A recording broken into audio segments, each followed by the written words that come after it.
Bonjour à tous et bienvenue à cette nouvelle édition de la revue de la presse sur Journal du Cameroun Télévision.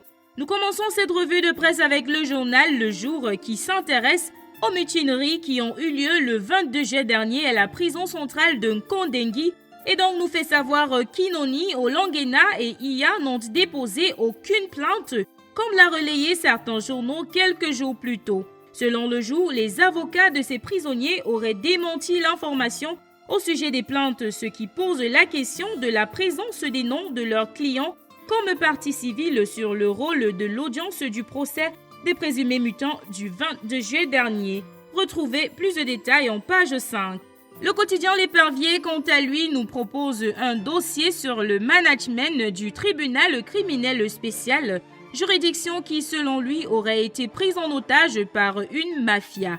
Comment des milliards ont circulé dans des maillettes en 10 jours pour mettre sous l'éteignoir certaines personnalités et le président du tribunal criminel spécial, Emmanuel Ndjere, qui se retrouve obligé d'écourter son congé pour regagner son lieu de service, sont quelques points que vous pourrez éclaircir en pages 6 et 7 du quotidien L'Épervier du vendredi 9 août 2019.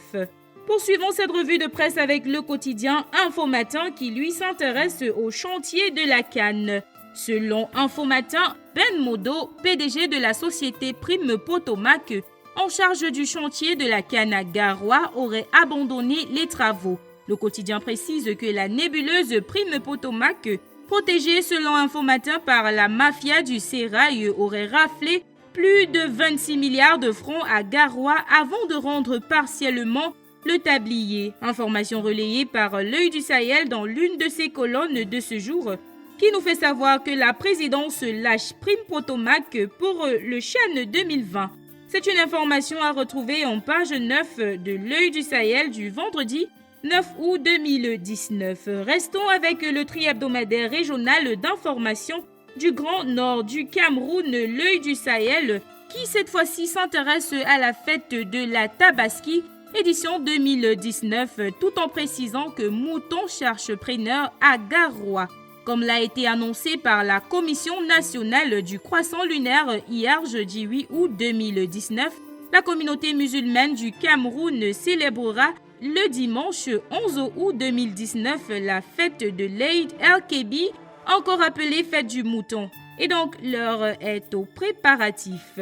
Lutte contre Boko Haram, 59 milliards pour soutenir les victimes. C'est ce que relève le quotidien national bilingue Cameroun Tribune qui précise que le nouveau fonds de stabilisation mis sur pied par la commission du bassin du lac Tchad va permettre de faire face aux problèmes auxquels sont confrontées les populations sur le terrain.